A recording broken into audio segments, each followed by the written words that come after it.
بسم اللہ الرحمن الرحیم۔ ایک بھائی نے سوال کیا ہے۔ اولاً اس سوال کی میں مختصراً وضاحت کرتا ہوں اور بعد میں جوابات عرض کر دیتا ہوں۔ تو اس سوال کی مختصراً وضاحت یہ ہے کہ ایک صاحب کہہ رہا تھا کہ یہ جو معروف اور مشہور طریقے پر جنازہ پڑھائی جاتی ہے، جس کے اندر یہ دعا پڑھی جاتی ہے اللہم اغفر لحینا، تو اس طرح کا جنازہ پڑھنا صحیح نہیں، اور ایسے مولویوں سے جنازہ بھی نہ پڑھوایا جائے جو صرف یہی دعا پڑھتے ہیں۔ کیوں؟ وجہ یہ ہے کہ وہ کہتا ہے کہ ہم نیت جب کرتے ہیں تو نیت میں ہم یوں کہتے ہیں کہ دعا واسطے اس حاضر میت کے، اور اللہم اغفر لحینا کے اندر تو میت کے واسطے دعا نہیں، لہذا یہ دعا پڑھنا اور اس طریقے پر جنازہ پڑھانا یہ درست نہیں۔ پھر کون سا درست ہے؟ تو وہ کہتا ہے کہ اللہم اغفر لہ ورحمہ وعافہ واعف عنہ واکرم نزلہ ووسع مدخلہ، یہ جو لمبی دعا ہے، کہتے جو یہ دعا پڑھے تو ایسے مولویوں سے جنازہ پڑھوایا جائے۔ تو اس شخص کو میں یہ کہنا چاہوں گا کہ دیکھیے، ہم اس بات کا انکار نہیں کرتے کہ اللہم اغفر لہ ورحمہ وعافہ واعف عنہ یا اس طرح کی دوسری جو دعائیں ہیں تو وہ پڑھ کر جنازہ پڑھانا، یہ ہم اس کو ناجائز نہیں کہتے ہیں، بلکہ جائز بھی ہے، ثابت بھی ہے، اور ہمارے علماء کرام یہ دعائیں پڑھ کر جنازہ بھی پڑھتے ہیں اور پڑھاتے بھی ہیں۔ اچھا، دوسری بات اس کا یہ کہنا کہ ومیتنا وشاہدنا اللہم اغفر لحینا، اس دعا کے اندر مردے کی بخشش کی دعا نہیں، تو یہ بات اس کی غلط ہے۔ کیوں؟ اس لیے کہ اللہم اغفر لحینا ہماری زندوں کی بخشش و مغفرت فرمائیے، ومیتنا ہمارے مردوں کی بخشش و مغفرت فرمائیے، تو مردوں کے اندر یہ جو مردہ ہے جس کا جنازہ پڑھایا جا رہا ہے، یہ مردہ بھی شامل ہو گیا، اور یہ جامع اور مانع دعا ہے جو تمام امت محمدیہ علی صاحبہ علیہ الصلاۃ والسلام کو شامل ہے، چاہے مرد ہو، عورت ہو، بڑا ہو، چھوٹا ہو، سب کو یہ دعا شامل ہے، وصغیرنا وکبیرنا وذکرنا وانثانا۔ اور اگلی بات یہ بھی کہنا چاہوں گا کہ اس صاحب کا یہ کہنا کہ صرف ایسی دعا پڑھی جائے گی اور ایسی دعاؤں والی جنازہ ہی ٹھیک رہے گا، درست رہے گا، صحیح رہے گا، کہ جس کے اندر میت کی بخشش کی دعا ہو، تو اس سے میرا سوال یہ ہے کہ دیکھیے، بعض مردے ایسے بھی ہوتے ہیں کہ جن کے لیے بخشش کی ضرورت نہیں پڑتی، یہاں تک کہ بعض فقہاء کرام فرماتے ہیں کہ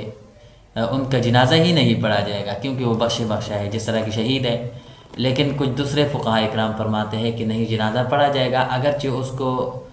اس کے لیے بخشش کی دعاؤں کی ضرورت نہیں، لیکن شرکت کرنے والے جو حضرات ہیں ان کی بخشش و مغفرت ہو جاتی ہے اس جنازے میں شرکت کی وجہ سے۔ تو پھر یہ کہنا کہ خصوصاً ایسی دعائیں پڑھی جائے گی جنازہ کے اندر کہ جس میں اس میت کی بخشش کی دعا ہو، یہ بات بالکل غلط ہے۔ اور اگلی بات یہ بھی ہے کہ دیکھیے، یہ جو سند ہے، جس روایت کے اندر یہ دعا موجود ہے اللہم اغفر لحینا، اور تو اس روایت کے متعلق محمد بن اسماعیل، یہ امام بخاری صاحب رحمۃ اللہ علیہ کا اسم گرامی ہے، تو امام بخاری صاحب رحمۃ اللہ علیہ اس روایت کے متعلق فرماتے ہیں کہ وَهَذَا أَصَحُّ الرِّوَایَاتِ، یہ تمام روایات میں سے سب سے زیادہ صحیح روایت ہے۔ اور اگر دیکھا جائے تو یہ جو سوال کرنے والا ہے اس نے یہ سوال عقل کی بنیاد پر کیا ہے، یعنی عقل کو دوڑایا ہے کہ اس میت کی بخشش کی دعا نہیں، لہذا جنازہ کے اندر یہ دعا پڑھنا یہ درست نہیں، تو اس کا یہ خیال ہی غلط ہے، کیونکہ شریعت عقل کے تابع نہیں۔ حضرت علی رضی اللہ عنہ نے فرمایا کہ شریعت عقل کے تابع نہیں، اگر ایسا ہوتا تو موزوں پر مسح جو ہم کرتے ہیں وہ اوپر کرتے ہیں، تو اوپر کے بجائے ہم نیچے کرتے۔ عقل کا تقاضا بھی یہی ہے کہ جو گندگی لگ جاتی ہے موزے پر وہ نیچے لگ جاتی ہے، نہ کہ اوپر، تو جو موزوں پر جو مسح ہے وہ نیچے ہونا چاہیے، لیکن نہیں، شریعت نے جب کہہ دیا کہ مسح اوپر کرنا ہے تو بس اسی کو سر تسلیم خم کرنا چاہیے اور اسی کو جو ہے نا وہ مان لینا چاہیے آنکھیں بند کر کے،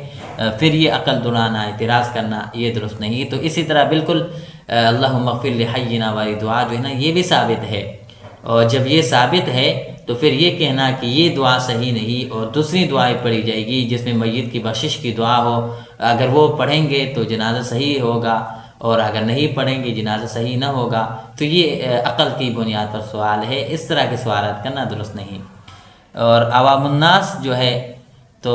ان سے گزارش یہ ہے کہ مختلف فرقوں کے جو لوگ ہوتے ہیں، جو پڑھے لکھے لوگ ہوتے ہیں، ان کو نہ سنا جائے۔ کیوں؟ اس لیے کہ اگر ایسا ہم کریں گے، مختلف فرقوں کے کتب کا مطالعہ کریں گے اور اسی طرح علماء اکرام جو مختلف فرقوں کے ہیں ان کو سنیں گے، تو ان سے جو ہے نا ہمارے عقیدوں کے اندر خلل آئے گا، عقیدے جو ہے نا وہ ادھر ادھر ہو جائیں گے اور گڑبڑ ہو جائیں گے، پھر نہ ادھر کے رہیں گے نہ ادھر کے رہیں گے۔ اپنے مسلک کی جو جید عالم دین ہے، علماء اکرام ہے، انہی کو جو ہے نا وہ سنا جائے اور انہی سے جو ہے نا مسائل پوچھے اور دریافت کیے جائے۔ جس طرح حضرت عمر رضی اللہ تعالی عنہ نے تورات کی تلاوت فرما رہے تھے، تو حضور صلی اللہ علیہ وسلم نے جب دیکھا تو آپ علیہ الصلاۃ سخت ناراض ہوئے اور غصہ ہو گئے، فرمایا کہ قرآن جب موجود ہے تو تورات کی تلاوت جو ہے نا وہ کیوں کرتے ہو، اس کی کیا ضرورت ہے؟ تو اس لیے دوسرے فرقوں کی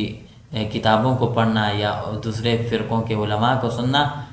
اس سے جو ہے نا اپنے عقیدے کے اندر خلل اور بگاڑ ہوگا، اس سے گریز کرنا چاہیے۔ اور دوسری بات یہ ہے کہ اگر فریق مخالف اس طرح کا کوئی سوال کرے، کوئی بھی ہو، تو اس سے کہا جائے کہ بھئی یہ دراصل عوام الناس کو گمراہ کرتے ہیں، تو ان کو کہا جائے کہ جی جو علماء اکرام ہے، جو